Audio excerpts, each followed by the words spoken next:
Hello. Oh my God, I didn't even see it go on yet. Hi. Hi, everyone. Mm. Hello, gorgeous. Hello, gorgeous. Welcome to Welcome to the True Crime Podcast Murder with with My Sister. Murder with My Sister, with two sisters. Two sisters who are just back from a fresh professional development trip. That's right. In Las Vegas, because who doesn't go to Vegas for professional development? I All of us mean, do. I won't go there at all unless there's something there that I need to Yeah, I see or know, I do. know, I So, know. So whatever. I was starstruck. We recorded while we're in Vegas, so I'm sure you heard a little bit of this. But we met so many people. Everybody was so amazing, except maybe call me out a little bit. Like, wasn't Las Vegas kind of rude? Like, wasn't Las Everyone was Vegas? rude. Everybody was kind of like Las Vegas. You all went rude, and you Everybody surprised was me. rude. It was I think very it's because alarming. everything's so expensive and they don't have any money. And Well, I don't know. neither But did we afterwards. Jesus H. I mean, Jesus I was like, H. geez. So Everybody, Vegas, even the clerk at Walgreens was rude. even the Walgreens gal was rude. But that's okay because you know who So wasn't weird. rude? We weren't rude, and the people at CrimeCon were Mm-hmm. not rude. They were great people. They were our people. Mm-hmm. Really, really great. Mm-hmm. Paul Holes legit could not be nicer. Just chit-chatting Oh with us my in the God, so elevator bank. nice. Like he's a person, like a human being. It's It's crazy. crazy. It's crazy. So I have to Crazy. tell you something. I was out today with Linsner. We were having some beers out at the bar, and a guy was telling us a story. He was sitting next to us, and I just want to get this out there. It's like a joke. We're at the bar, and this old guy next to us is telling us. We told him I had mentioned that I just got back from Vegas, and he says that he was at the casino here, and he shows us his phone, and he won $17,000 on a $1.50 bet a week ago at the casino. And I was like, No. sir, I'm like, number one, congratulations. Number two, thank you for showing me that because I need to know that everyday people like you and I win on an average bet where it's not like a $5 bet. And he's like, yeah, my kids always joke with me that because I have a metal plate in my head from Nam that I suck up all the energy. And I was like, oh my God. I'm like, well, thank you so much for your service. And he looked at me and he's like, you were worth it. And I just Oh, started fucking crying and I'm going to cry again. And I don't mean to.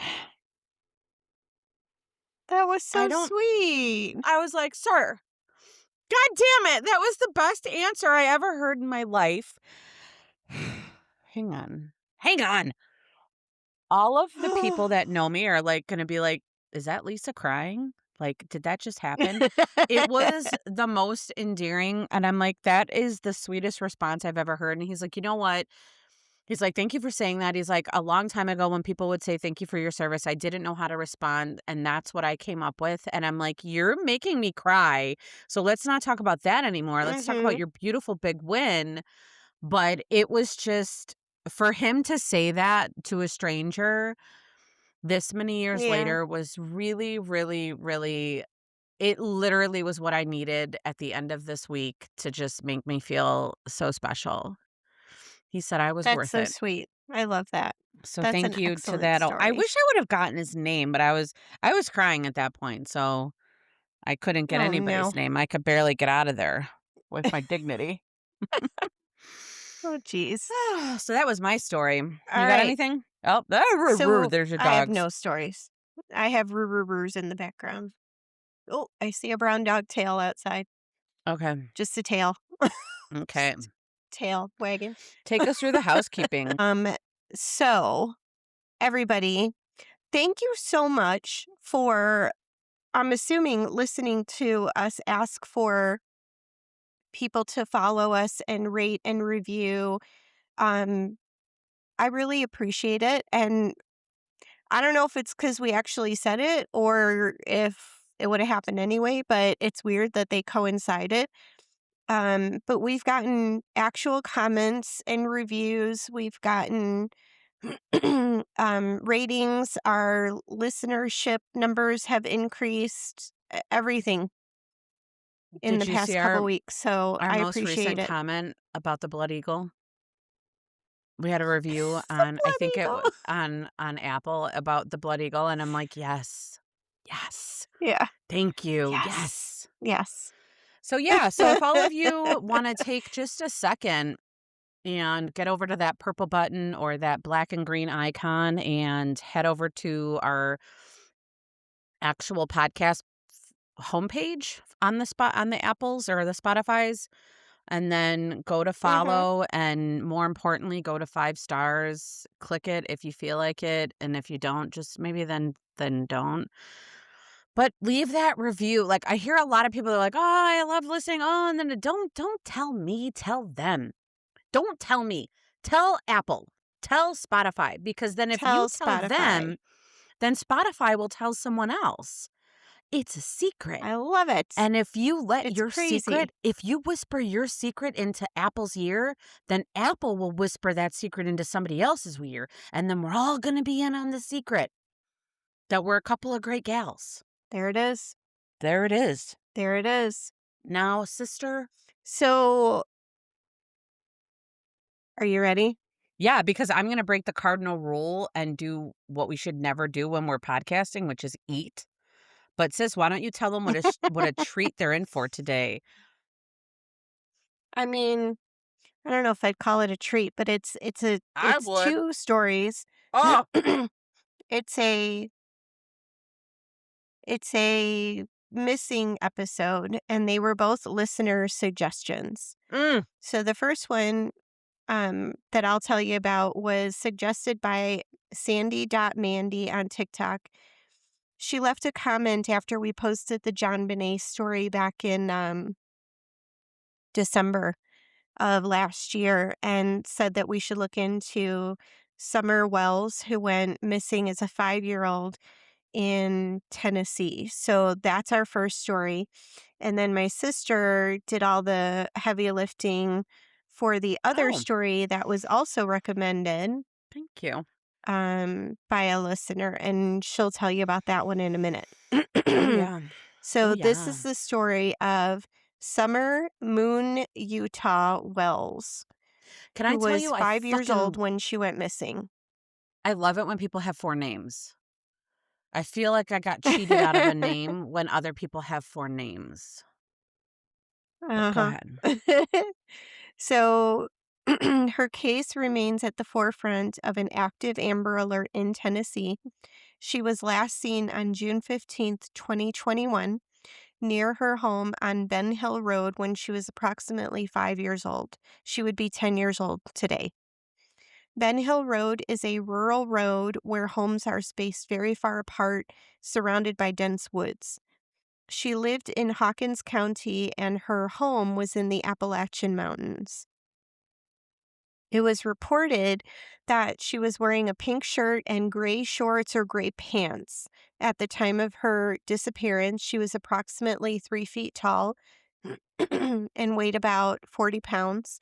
She was likely barefoot. She was out in the yard helping her mom and her gram plant flowers, and she didn't have any shoes on when they sent her into the Uh-huh. house. She had very, very short blonde hair in some of the pictures. If you look for pictures of her, essentially a buzz cut, if you Mhm. would, and she had Really? blue eyes. Okay. She was not sick. Like when you see her pictures, you're like, oh, dear Lord, was she suffering from an illness of some sort? She wasn't sick. Her mother claimed that just before her disappearance, Summer, in true toddler fashion, had gotten a hold of a Oh, pair of scissors and cut her hair off. And she did such a good job that her mom decided the only thing she could really do was just buzz it and let it grow back. So at been least it would there. be even, kind of. Aubrey cut off a ponytail on the left side of her head. The whole ponytail, and I Yeah. was just like, "I don't even know." I'm a stylist, and I'm like, "The fuck do I do with this? What do I do with this?" Yeah. Mhm. I know. Victor did it to Alexis. He cut off one of her ponytails too. So, a lot was made about her hair being so short, and a lot of people speculated the home was abusive and cutting all her hair off was some form of punishment.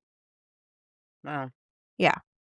So, June 15th, 2021, approximately 5:30 in the evening, Summer Wells was reported missing from her home in the Beach Creek community by a family member. Her disappearance prompted ground searches that utilized multiple organizations and methods. Summer had been outside with her mother and grandmother earlier in the day after returning from errands.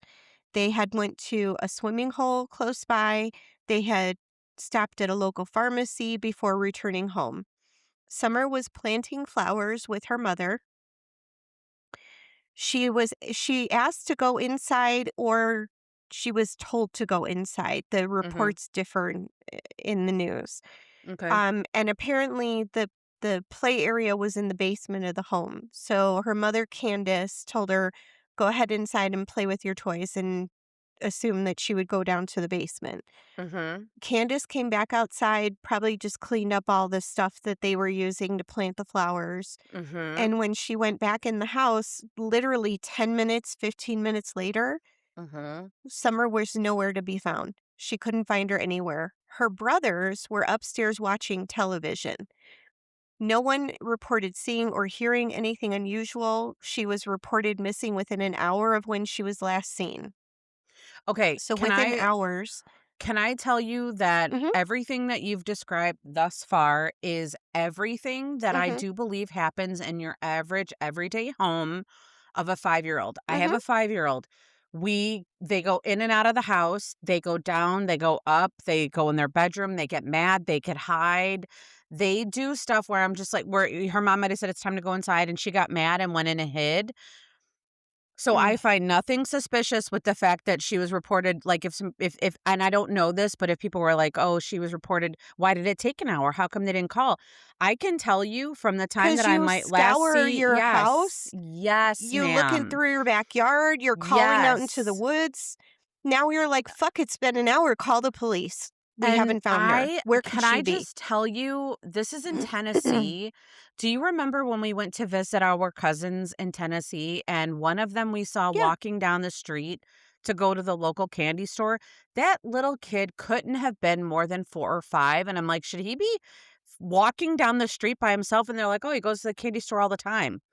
And, Aubrey will ask if she can ride her bike, and I'm like, until somebody can't pick you up and put you in their van on the blink of a notice, no, you cannot do anything because that's how they're little, yeah, they're tiny. Anyone can pick them up and throw them I over their know. shoulder and no.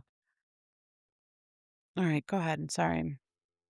So, within hours, Hawkins County authorities launched a massive search operation. Over the following days, hundreds of volunteers searched the hills, helicopters scanned the area, canine units tracked scent trails, dive teams searched nearby ponds and creeks, and even drones were flying over the forest around the houses. The Tennessee Bureau of Investigation, the TBI, soon took over the case, but despite one of the largest search efforts in state history, investigators found no confirmed evidence of Summer's whereabouts. No clothing, no body, no signs of a struggle. She simply vanished. Now, Okay. everything that I'm reading, yes, there's an active Amber Alert, all the things, right? They Can I keep ask a saying couple that she's questions? allegedly abducted. Yes. So the mom sent her in. They were gardening outside, and mom said it's time to go in. Did the brothers see her come in? Like, did they Hmm. acknowledge in any type of interviews, "Yes, we saw her come in and she went in the basement"? No? No clue. Okay. Okay, so No that's clue. all that I'm wondering, like, if mom sent her in like, for me, we have cameras all over the house, so the first thing that I would do is track her movement from one room to the next, but I'm just Mhm. wondering if the people that were at home were like, "Yeah, we saw her come in, she went downstairs," or, "We heard something from the basement," or, "She came in and didn't go downstairs, she went right out the back door." We don't know any of that? Nope. Okay. And I don't know how old the boys were. Okay. They were all, like, somewhere between, I don't know, 9 and 13-ish. Okay. Alright, go ahead. Um, the police, like, well, a lot of the stuff I keep reading says that she was allegedly abducted, thought to Okay. be abducted, like that kind of thing. And I don't understand why they would say that because she's 5. She didn't get in the car and leave. The only way she left that house was if she were abducted. If they were searching That's the not a bad forested point. areas surrounding her house and she's 5 years old and barefoot, according to mom, and she got lost in the woods, they would have found her dead or alive in the woods in the coming days. So if they don't find her and she can't leave on her own accord, then what did they think happened to her? I mean, Okay. yes, I understand you have to think that the parents might have done something terrible or something like that. I get that.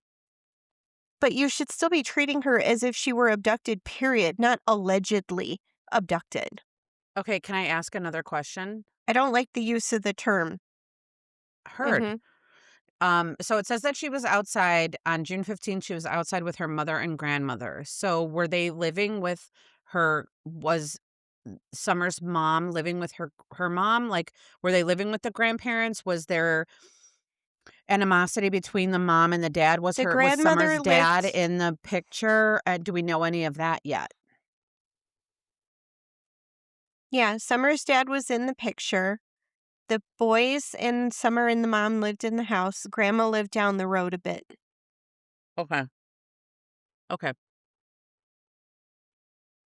Okay. So, about month after her disappearance, so somewhere in July, the Wells' other children, the 3 boys, were removed from the family home. According to the dad, the Tennessee Department of Children's Services took the boys from the home in July, citing concerns for their safety amid intense online speculation and threats against the family. So, of course, everyone on the internet is Everybody. thinking that the parents Mhm. killed their child. Right. They're making threats, they're harassing them, and these kids are in an unsafe environment. Wells said he believed the false theories about his daughter's disappearance, Hmm.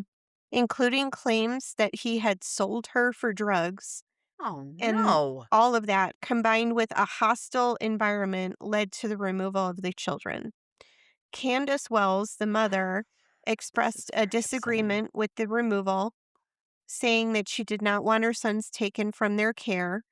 The boys were questioned by police and interviewed by investigators, but no one has ever been named as a suspect in Summer's disappearance. Okay. So I'm now we're gonna at I'm gonna pause you for a second right here. So we have this family who has a child missing. So once Mhm, again, we're dealing with a mhm, child that's missing, and instead of a family who's able to grieve and mhm, process what's happening, they're dealing with more mhm, loss, more speculation. So I can't grieve for my daughter who I haven't seen in a month. Again, that 5-year-old is not on the bed that they should be sleeping in every night. Think about a mhm. month without your 5-year-old. Just really And this truly is somewhere process. around 5 weeks.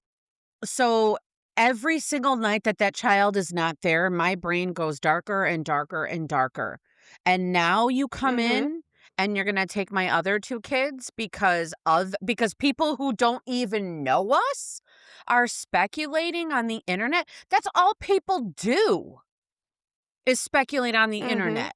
That's there that I think there might be a fucking term for it, but it's not coming to me right now. I'm calming down. Yeah. Okay. So, from what I read, Don Wells has a problem with alcohol. He Who drank among us very doesn't? heavily. Okay. Fair enough. He drank very heavily when Summer disappeared. Now, I don't know if he was sober and relapsed or what the story is, but who wouldn't? You take Hello. one of my kids goes So missing, he I'm turning was to alcohol. I might turn to drugs. he I was don't know. I might turn to drugs. he was reportedly drinking heavily since Summer's disappearance on October 30th, 2021. So 4 months later, he was arrested on a DUI charge. He pled guilty on February 7th of 2022. He went to jail and he wasn't released until October of 2022. He had issues with drinking for a long time. He was actually on probation for a prior DUI offense when he got pulled over and went back to jail because he was on probation. Do you know how many people I know that So have that DUIs? I'm not saying that it's not an uncommon thing. I'm going to get on my high horse a little. If you Please. are not able to physically drive a machine that is a deadly weapon, please think about the people that you're going to hit. Please think about the people in the crosswalk. Please think about the mother and her 5 children in a fucking minivan that you're going to take out. Because it's never the drunk guy who gets fucking hurt. And that's from a nurse perspective. You're So, not wrong. Don, yes, grieve. I get it. Mistakes were made, but two, at least two, because he was on probation for one. Find another fucking way, man. It's not the right way. So when you say that the kids were taken from their custody, it wasn't just what they say. It wasn't just harassment and threats and things like that. That probably was a part of it. He was an alcoholic and he was drinking in the home and he was probably not a good dad. There were a lot of factors at play in why they were taken from their home. Okay. So that's her father. Now, Okay. November of 2021. So he was Mhm. arrested in October. I think he was released until the court date in February. But Okay. November of 2021, Candace and Don appeared on the Dr. Phil show. I'm going to say it in quotes, Dr. Phil, because he's not a doctor. Wait, is that true? Dr. Phil was also, yeah, Wait, he's stop. not a medical doctor. No, sis, stop. What are you doing to me? Sis, I- In my world, the friends, only doctors are medical doctors. You have friends. an MD or a DO after your name, then I'll call you doctor. Did you just pull the curtain from all of us? Does anybody else go? I need a minute. Just go. I don't even know. So they appeared on Dr. Phil's show, and they were also joined by body language experts Greg Hartley and Scott Rouse.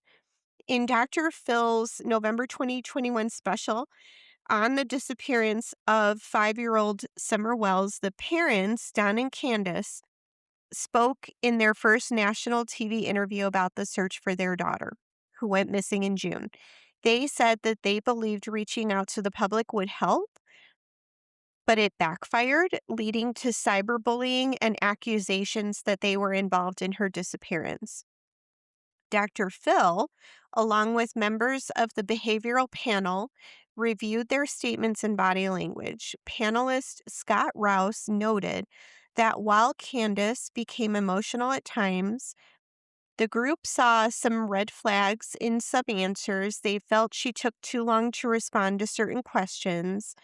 Rouse also said they connected with the parents beforehand and asked them very tough questions and observed their reactions to gauge honesty.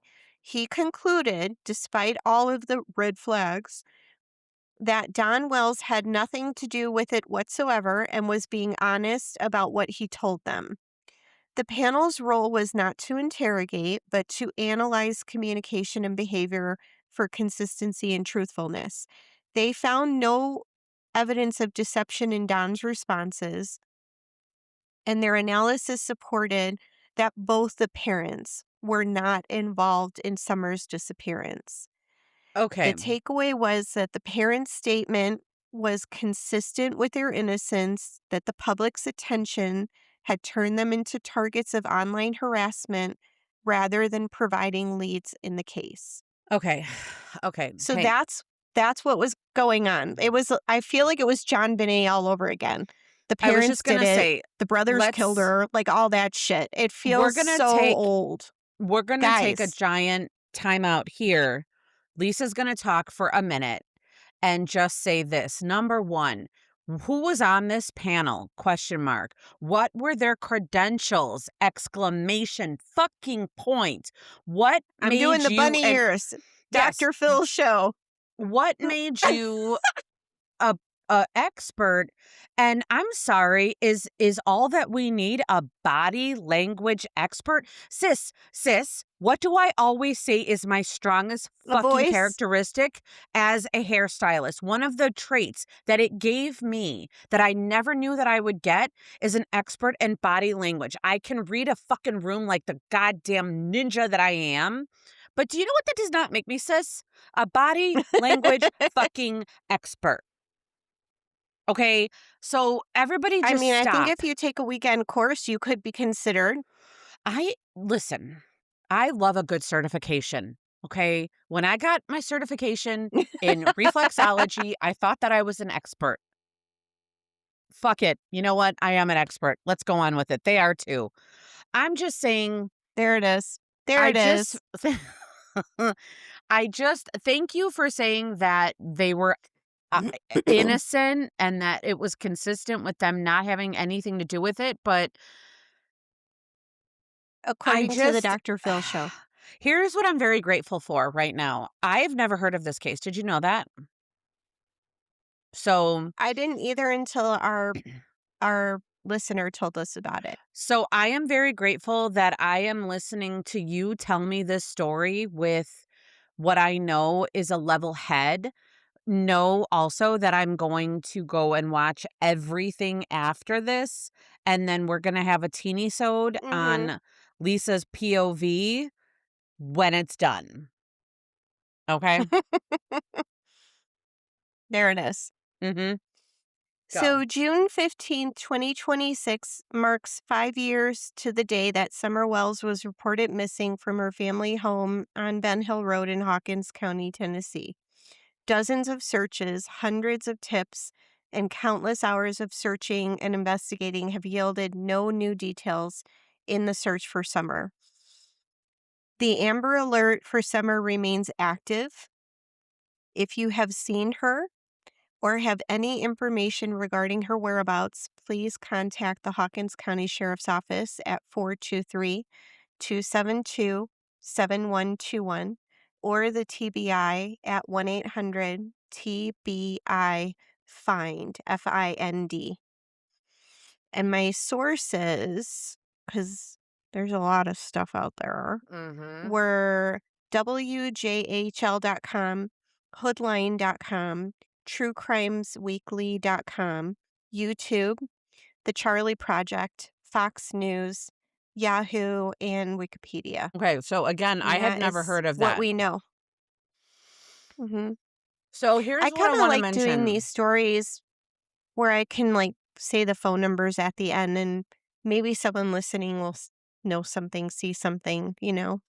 Do you know that's one of the reasons what that other podcasts when I've heard them and when people ask me, why are you guys doing that? And how come, people just got to let it go? And I'm like, no, when it's an unsolved case, it's important to keep hmm talking about it. It might not be my story and it might not be your story, but if somebody doesn't tell it somewhere, then it's forgotten. And I will tell you this Yeah. right now.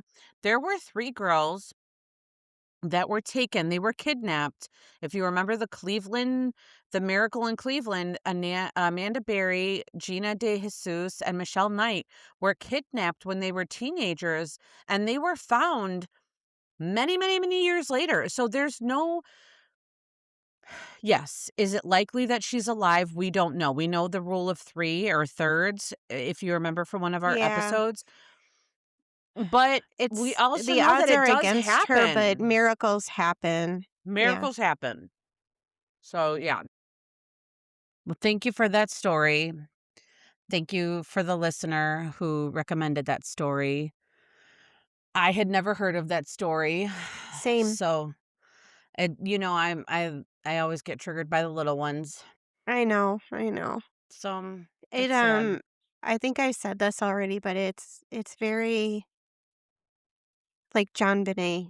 Yeah. Like, what happened there? Where did she go? What in the I world? would love to know more about what her brother saw when they said that she came in. I don't know that they even saw her go in. That's what I'm saying, like, I feel like there's just more. You know what would be nice? If after I had taken that FOIA meeting, I actually learned how to fill one out, and then we could get the notes. Can we if it's active? And there I was just gonna say, I was gonna follow that up with, I'm not sure if they have, like, the Freedom of Information Act law is a Mhm, law, mhm. but it's I think the people have protection against, not the people, the man has protection against, like, if it's open, I like, we feel don't have to give like you everything. I feel like there's a little bit of Delphi in it because I think that there's more to the story and they're just not telling us yet because it's Okay. still active. Well, so but more means that they know more. Right. What are you pounding on there? Oh. Hand Oh, lotion, it rubs the lotion on its skin. or else it Okay. gets the hose again. Okay. Mhm. May I use your phone? Sure. I never get tired of that movie. Never. I could put it Never. on anytime. I could fall asleep to Oh. it. How disturbing is that? It's I can too. I have to remind myself Disturbing. that it's not a movie that the little ones should be seeing, so I have to remind myself, like, where I keep it on in the background, they're probably like, especially when he finds the head in the jar in the car, and I'm just like, "Loo, loo, loo, loo, loo, loo, loo, what's for breakfast today?" And they're like, "Mom, is it real?" You know, can I tell you Oh, something no. funny though really quick before I start my story? Yeah. Aubrey was destroying the rotisserie chicken the other day, like, you know how she loves to just rip it to shreds? Yep. And she looked at me and she, like, did her little hand upside down and she's like, "Mom, is this a real chicken?" And the look on her face told me everything I needed to know. Like, I No. was like, "No." I'm like, "This is the No. chicken they make for eating." And she's like, "Oh, okay." Mhm. The lies we tell our kids. I knew she wasn't ready for that to be a real chicken, even though when I told her once that I had the rotisserie chicken and she said, "Can I see the body?" 'Cause she wanted to double check that it was actually, like, rotisserie chicken. Yeah. Can I see the body? That's what I said. I'm Oh, like, "This is the no. chicken you like." And she's like, but can I see the body?" Yep. I love it. Mhm. That's awesome. Alright. So let's let's travel right into my story Alright. that you said that we should do these at the same time. So I said, "Okay." Um This story, I don't wanna say cold case because even though it is, it's not. It's like a cold case that never got a chance to go cold because they just keep working it, but it's cold because they never solved it. So, Okay. my sources for this story are her last broadcast on Hulu. It's a three-part series, so not easy to condense it into a half of a episode. Gone at Dawn on 2020, season 44, episode 13, and a Fox News digital interview with private investigator Steve Ridge. So on June 27th, 1995, in the early, and I mean fucking early morning hours, Yeah. like, is it even morning or is it just the night before? I don't even know. A reporter for a local station in Mason City, Iowa, had overslept. This was not the norm, but again, not completely uncommon when your fucking arrival time for work is 3:45 in the morning. So her producer Yikes. gives her a call. Her producer's name is Amy Coons. And this would have been the last person to have spoken to her. She called and woke up a reporter by the name of Jodi, and I listened to her news broadcast. Huisentruit was how she pronounced it, so that's how I'm going to pronounce it. I Okay. know how Hausentrout was some ways, or who's it. Her phonetic saying was Huisentruit. So that's Okay. how I'm going. So this would have been around 3:45 in the morning. Amy calls Jodi and she says, "Are you coming in today?" And Jody's like, "Fuck, I overslept." "No Mm. worries, bro." That's why I'm calling you now. And she says, I'm going to get showered. I'm going to get my ass over there. Don't you worry. That was the last time that anybody heard from her. So as you may have guessed it, this is the disappearance and the still open investigation of the disappearance of Jodi Huisentruit. So Jodi was 27 years old at the time of her disappearance in 1995. When she never arrived at work, and this would have been about an hour later, so an hour after her producer called, the producer, one, said, "Fuck, what are we gonna do?" And two, said, Mhm. "Somebody needs to call the police." So she knew right away this was not the norm.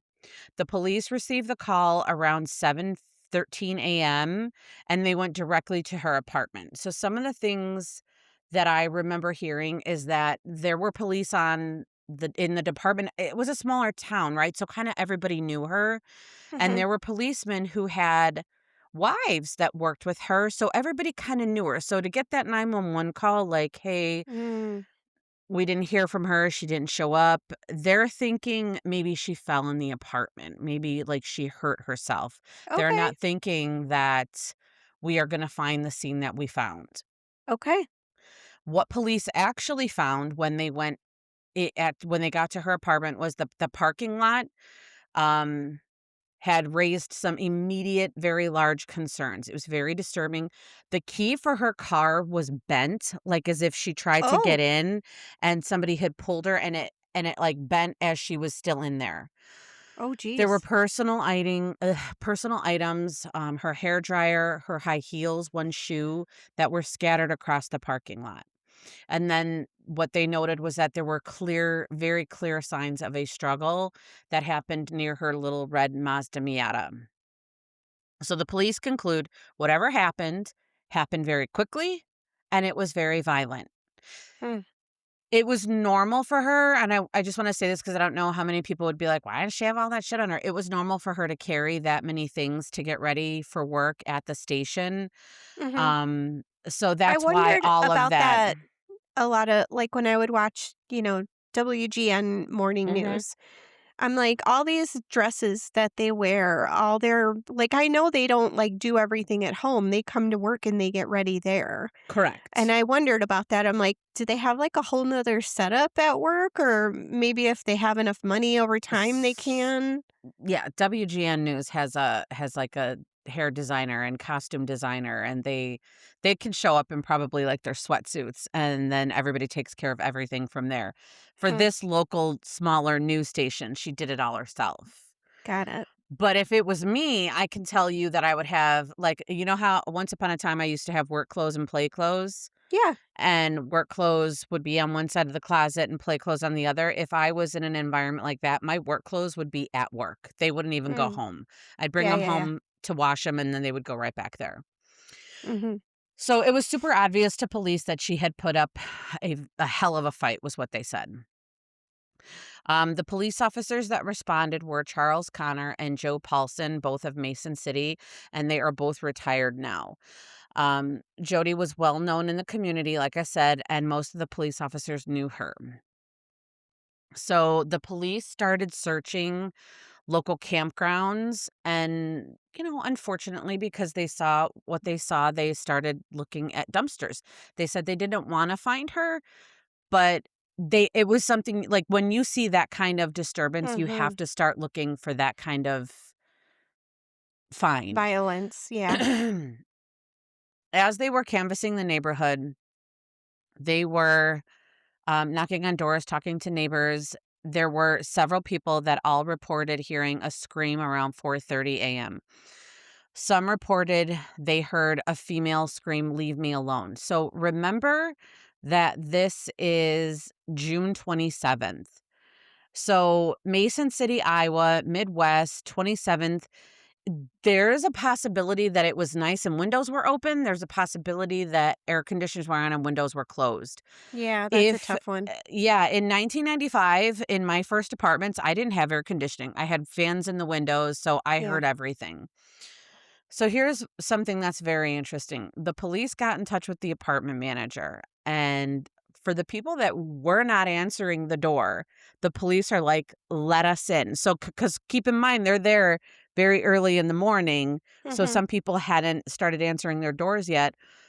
The police went in to their apartments with the manager's keys and woke them up in their beds and was like, "Hey, a woman is missing. Did you hear anything last night?" Oh, shit. Like, I don't know what was going on in 1995, but imagine getting woken up by a police officer. You're in your bed. Nope. No, bro. What? I'd be like, "What are you doing in here? What is happening?" But also because in 95, I slept in the nude, man. You're about to get what you get. You come in my apartment at fucking 7 a.m. unannounced. Oh, jeez. All right. Back in Jody's apartment, the police found 2 wine glasses. They thought this was real suspicious. Mm, If this was my house first thing in the morning, you might find a whole set of 4, couple pint glasses, few shot glasses. I don't even know, like, when they've made a lot of these 2 wine glasses, and I'm like, I don't know that I care. I don't know e that I care. I Here's don't the know. thing. Either she had company and Or there she were 2 yeah, wine glasses, or they were from or 2 different nights and she never boom, cleaned the first one. 'cause Like, it's your what does that apartment, you do mean? what you want. I'll clean when I fucking wanna clean. Exactly.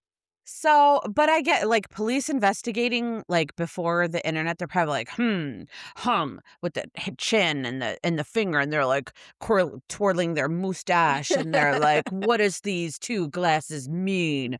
Blah, blah, blah. It means that" they get Interesting. a magnifying glass. "It means that somebody was here with her." I mean, it's probably. Now the media arrives. So a couple hours go by, one of their own is missing. Mhm. Um There were neighbors that witnessed a white Econoline van that was noticed around 4:20 in the morning on that very morning when Jody went missing. What do we fucking say about fucking vans, sis? First of all, we call them First, mobile murder murder units, units. Thank and you. we don't park next to them. And if we see That's them parking, well, I guess I didn't have take picture. I would take a picture. I'd be like, "That's right, motherfucker, picturing you." One neighbor indicated that when she went out in the morning, several mornings in a row, she noticed that there were empty Coors Light beer cans outside of their apartment.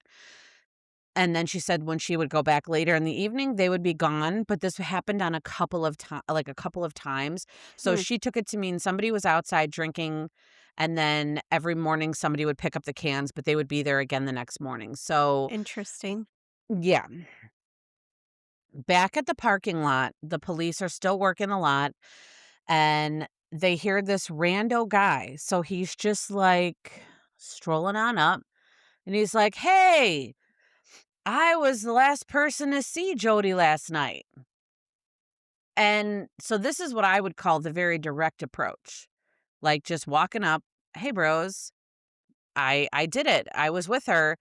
This guy that I'm talking about, his name is John Van Sice. We'll talk about him more later, but just right now, the news barely got there. The Hmm, police are still looking in the area and talking to people, and this guy strolls up and says, "Hey, I was the last person with her." How do you even know they're talking about yeah, Jody? yeah, how do you know?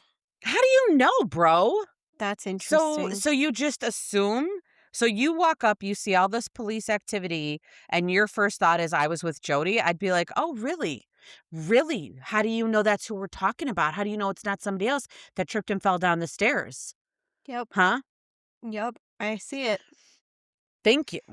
Mhm, Um, all right, so we're gonna travel back in time even further than we are now, to 6 months prior to when Jody went missing. This would be October of 1994. She filed a police report, and she said that she thought somebody in a white truck was following her. She didn't want them to do anything about it. There was no restraining order. There wasn't anything where she was like, "I need protection." Nobody went with her and followed her and checked on her. She just wanted it noted. hmm, Um Documented that she had somebody that she thought was following her. So, interesting. on the day that she disappeared, on her last broadcast, this isn't like, no pun by that.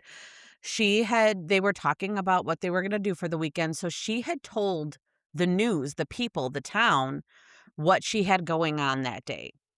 So if She somebody said it was on the on the air? air, but they do Ugh, that. No, they do that all the time. I mean, I maybe not know. anymore, but, like, we talk way Oh. more about what we got stuff Dude, that it's like when you check in at a restaurant on your Facebook and you basically are telling everybody that no one's in your house right now because 'cause you're all at this shit. restaurant, God damn it, I or didn't think about that. you Well, but check in multiple at the people live airport in. and everyone's with you now everyone knows your house is empty. Like that, I think about that. That's why I don't do those things. But Not my house because I pay people to stay here. See that? So if somebody was stalking her, they now know exactly what she's gonna be doing that weekend. okay. And what she had going on that weekend was, she had some golf that she was gonna do. She had a banquet the evening before she was taken. Okay. So we know what she had planned for the weekend in the area.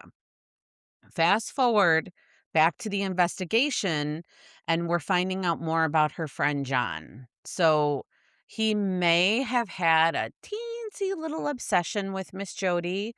Um, Interesting. he hung around a lot. He was a little bit older than her, not alarmingly. She was 27. I think he was in his late 30s, maybe early 40s. So, like, maybe not like we're going to have a life together, but not like, Yeah, 40s is pushing it if she yeah, was 27. I'm not marrying you. I might marry you. I don't know. We'll see what I got going on. Um, he hung around a lot. He had some videos of them together. I guess he threw her a birthday party.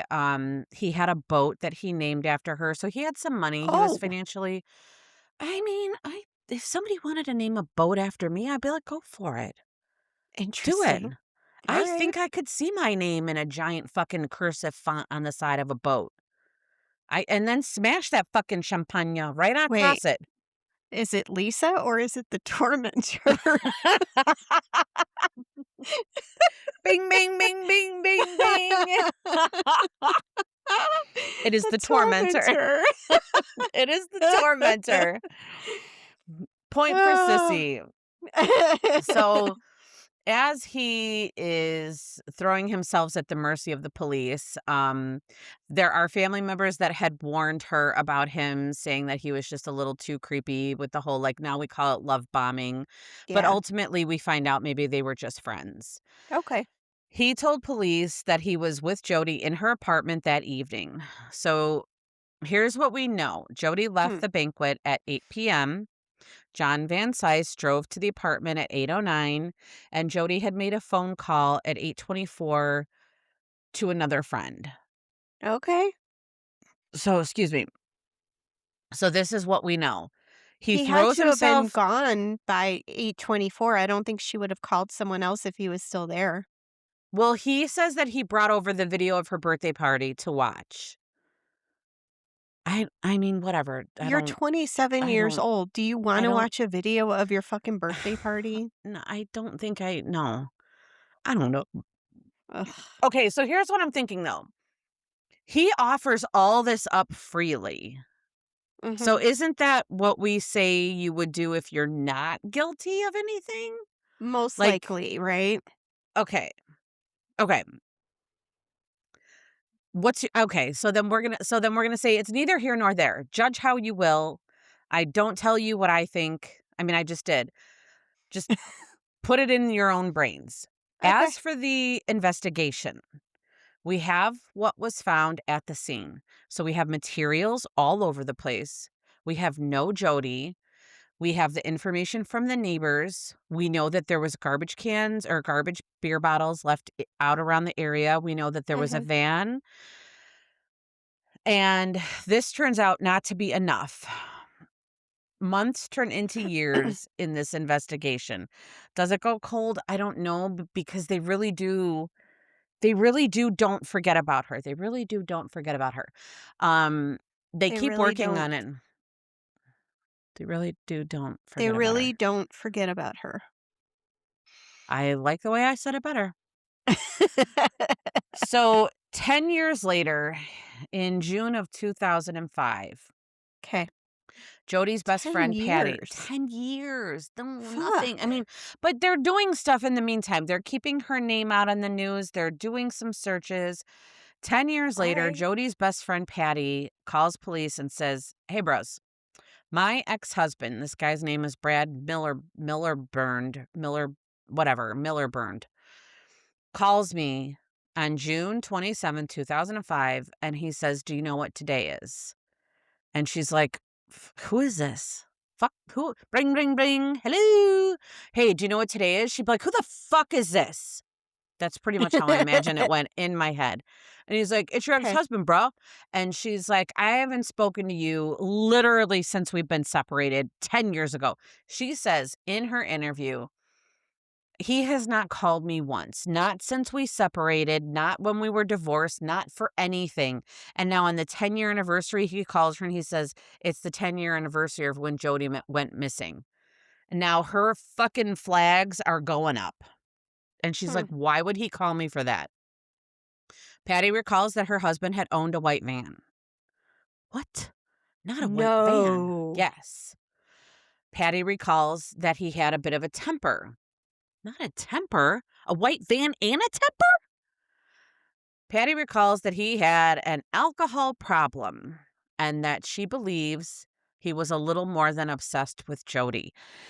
Oh. Can I say something nasty? Can I be a little Mhm. nasty for a minute? Patty, where Mhm. was all this information 10 years ago? Dude, I was just thinking that. It's like we shared a womb. Patty, right? Is that umbilical cord still attached somehow? How? Patty, what? Why didn't you What? say any of this 10 years ago? Even Patty. 9 years, right? Maybe she had to divorce him and get safe. But even No, 9 years. oh, I'm about to fill you in on some shit. Alright, go. So, he's obsessed with her. He went to rehab, but their marriage was failing, so they filed for divorce, and here's how it goes. On June 23rd, 1995, just 4 days before Miss Jodi went missing, their marriage was dissolved. So they had been in a rocky relationship. He was an alcoholic. They had filed for divorce. They were divorced, and then Jodi goes missing. So all of this is happening to Patty, and then Jodi goes missing. Interesting. I feel like I feel like but then are you just that girl who's like, "Oh my god, you should look into my ex-husband." I know, that's the thing, right?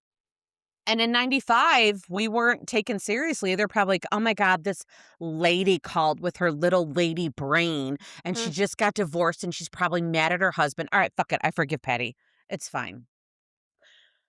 So Brad is interviewed, and he admitted that he had Jodi in his van in the fall, though, of 1994. He claims they had dinner together. So he had dinner in the fall when he was still married to Patty. He's having dinner with Jodi. This is a contradiction to what the timeline is that the police have. Hmm. So, do you know what's gonna happen in about a second or 2? Okay. I'm gonna give you a timeline. Oh, no. Alright, it's gonna be great for all of us. It's gonna be fun. I love fucking up a timeline.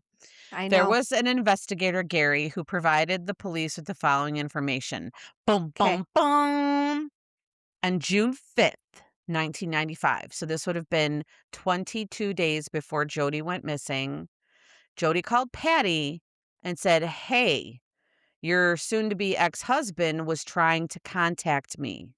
Uh-oh. Okay. Okay. Uh-oh is right. June 23rd, the marriage is dissolved. Okay. June 25th, 2 days before, there are two men seen outside of Jodi's apartment. The police, they find this out. Okay. June But they don't find 27th, this out until 10 years later. that I am uncertain on. Okay. Then on the 27th, Jodi is taken. So I might be back to judging Patty because if my friend called me Mhm. on June 5th and said, your ex-husband's trying to get, or your soon to be ex is trying to get in touch with me, but then I don't say anything about this for 10 years until he calls me. Yeah. I don't know how I feel about that. It's not a good look for Patty. It's not a good look. It's not a good look, but let's also do this. I'm getting this information from the television. Alright. So, and documentaries. So, I'm only being able to report what they reported to me Mhm. because I don't have a line into the Mason City Police Department. You don't? I don't. I burned that bridge God damn it. right down to the ground. Yeah, Come on. I know. I burnt a lot of bridges in my 20s. Whatever. Okay, so now we have our two suspects, John Van Sice, fucking know what to make of that guy, and Brad Millerburn.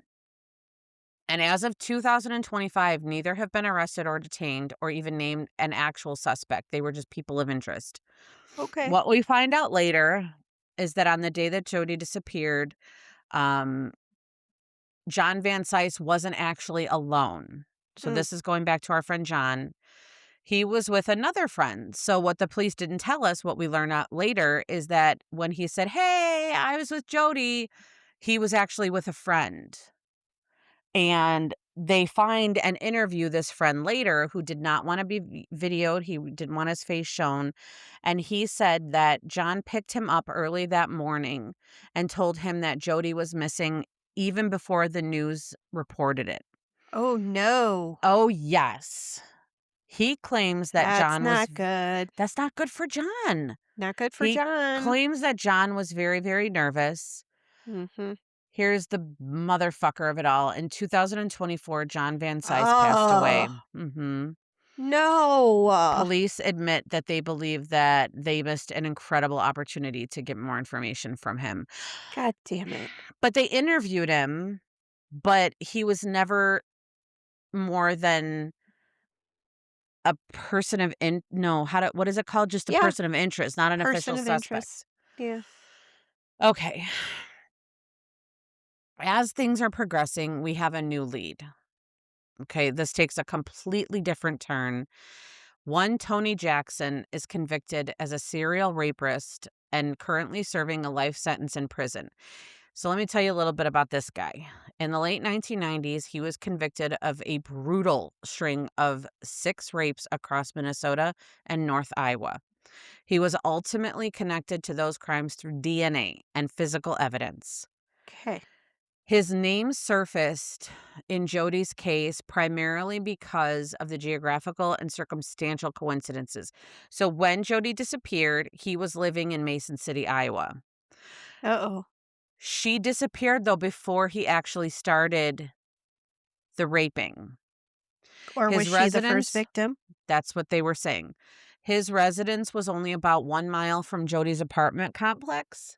Was he sitting And outside drinking beer, watching her I'm gonna windows? tell you what he was doing, and he was only 2 blocks from where she worked. Oh, no. Yeah. Following his arrest in Minnesota for these sexual assaults, authorities discovered a rap song. Who among us hasn't been incarcerated and come up with some fucking rap music to go along with it? Uh, Some investigators interpret the lyrics as containing veiled, coded references to Jodi's abduction and the disposal of her body. Though Jackson has vehemently denied this interpretation. I heard the song, so let me tell you all, it was a very poorly composed rap song. you mean he wasn't a budding Eminem? No, he had some work to do. He was doing that work in prison, but he had some work to do. It basically was like a confession rap. Like he Okay. took her, he buried her here. You can see it in the documentary, but I'm just telling you from what I heard. It was like she's buried in a fridge and this and that. So, I mean, it was kind of descriptive. Oh, jeez. Jackson moved from Mason City to the Twin Cities shortly after Jodi disappeared. So she would have. So again, this is before he started raping. She Mhm. disappears. He moves, and this further fueled the speculation that he might have had something to do with it. Law enforcement had stated repeatedly over the decades that they have no forensic evidence, no DNA, no fingerprints, no nothing connecting him to Jodi or her apartment complex or her vehicle. So Jackson has consistently maintained his innocence regarding her disappearance.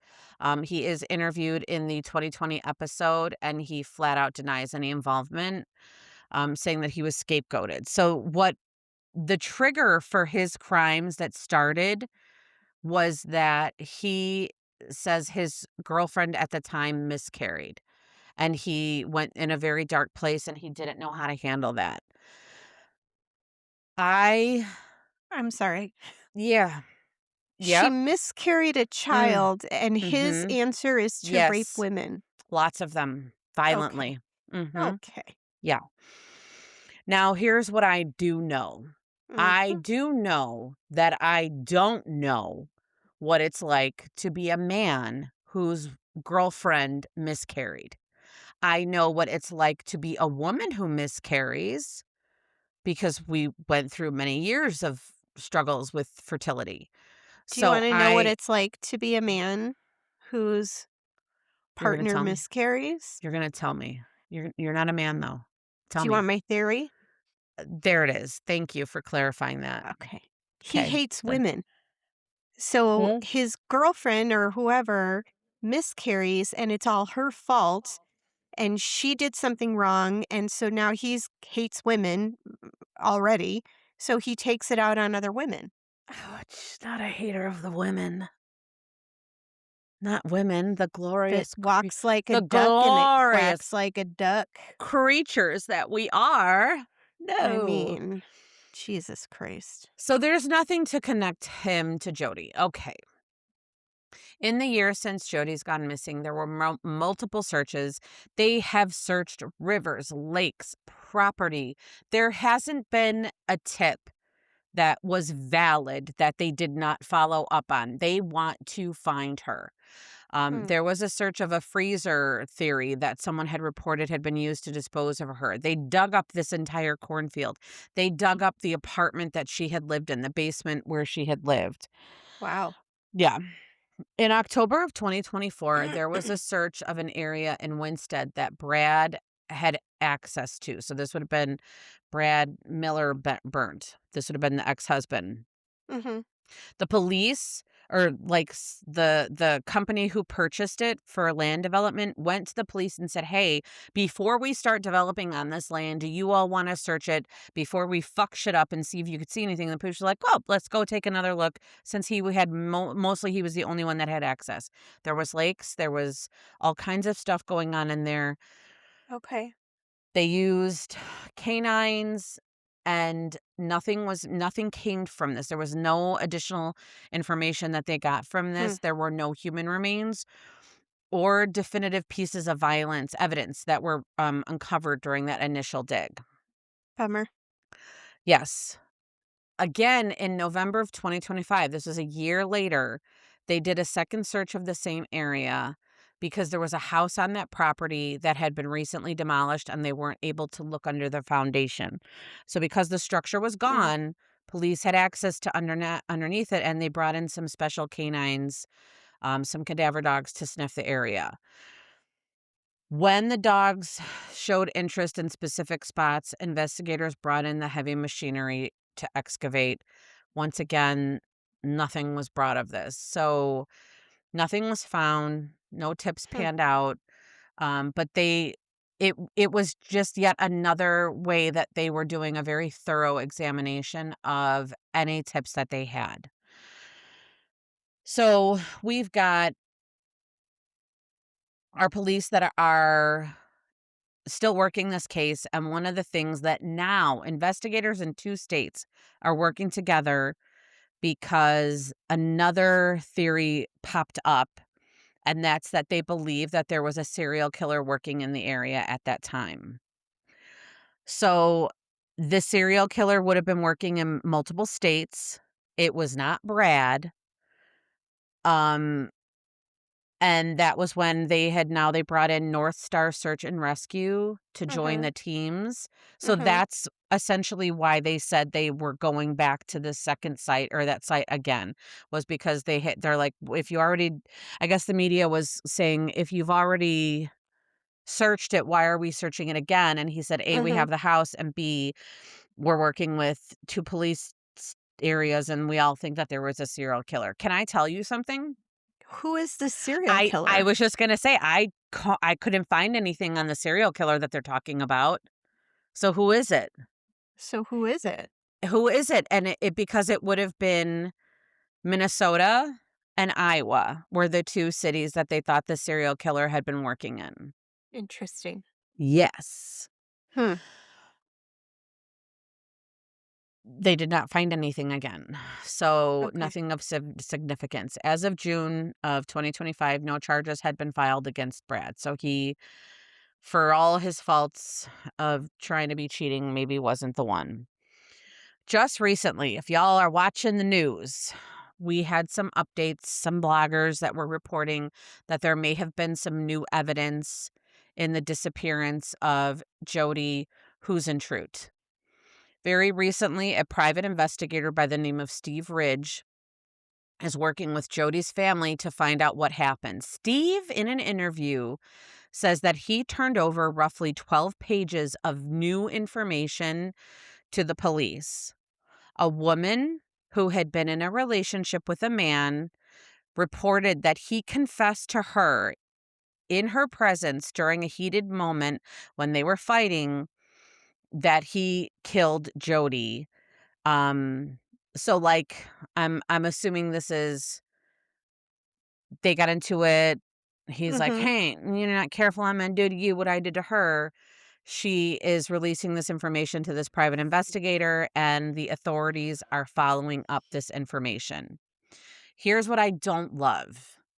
There's a $100,000 reward that's being offered for information that leads to the recovery of Jodi Huisentruit's remains. The private investigator is working with the police and this woman to secure the reward for the information was kinda how I interpreted it. If I'm wrong, I am the Hmm. first to apologize. This offer is valid through June 27th of this year. So in 20 short days, this offer will expire. So in Mhm. 20 short days, we may know more or not. Interesting. Anyone with information regarding the disappearance is urged to call the Mason City Police Department or submit tips anonymously through findjodi.com. So that is my story of the disappearance and still very active cold case of Jodi Huisentruit. I don't love the whole tip thing. I feel like if it was me that had information, I would be like, listen, this is what I know. If I want you to take this to police right now. I want you to find that woman, and if it and let me fight over that money later. Is it Yeah. mine? Maybe. Do I deserve it? Maybe.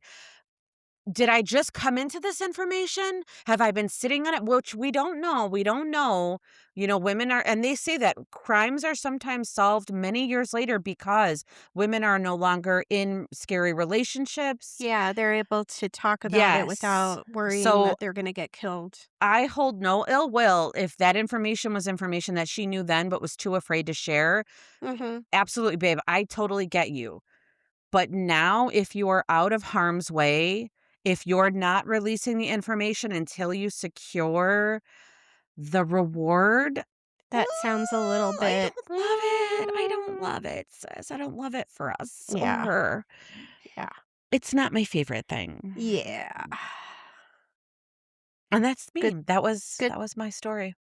that was a good story. Mm, thank I you. I knew mean, it's of this sad. It's super story. sad. Yeah. I knew of the story, I might have watched the Hulu thing, I don't remember if I actually did. But I don't it was like one of those things, like, you know about the story, but you don't actually know the whole story. Yeah, there was a lot. I think one of the things that makes my heart hurt and happy is that they really truly I don't know that I would ever say this is a cold case. Like they really truly never stopped looking for her even to this day. Yeah, And I really think that that's great. I know her family just really truly wants this like any family whose child is missing. I think they just yeah. want answers. But yeah, oh, 1995, Crazy. 2026. Mm, Wow. What's that, 30 years? 30 years. That's a lot of years. So she's It's a been lot of gone years. longer than she was Alive. alive. Mhm. Assuming that you have to assume at this point that she's deceased, but yeah. I heard some additional theories just as I was patting around the internet, that there were 2 men that were there that night. I don't hate that theory because I believe in one of the interviews, I remember somebody saying that she said she would fight. If anybody ever tried to take her, that she would fight. Mhm. That her key was bent, that her stuff was so strewn. I don't Does that indicate to me that she was able to fight hard against one guy, or that 2 guys made a bigger mess getting her Yeah. out of there? Like, I think I don't know, like, she probably threw things at them, maybe swung her bag at them, and that's how Mhm. her stuff got strewn around, and then she was holding that fucking key, and they Yeah, picked her up off her feet, and she didn't let go of it, and it bent. That's maybe. Yeah. terrifying. I mean, yeah. Yeah. Wow. So, yeah. Careful out there, everyone. Just be super Don't careful. park next to vans. Oh god, fucking vans. Roll up your goddamn windows. Come on, George, let's go. Don't forget to rate, review, and subscribe. We love Just if you you. have a second. Bing, bing, bing, bing. Okay, Love you. bye. Thank you for listening. Executive produced by me, Marie Abenante, and my sister, Lisa Linsner. Music by John Bartman, track Shooter on the Roof. Cover art by the talented and beautiful Alexis Guerrero. And all of this is possible editing and recording using Riverside. Thanks for listening, everyone. Bye.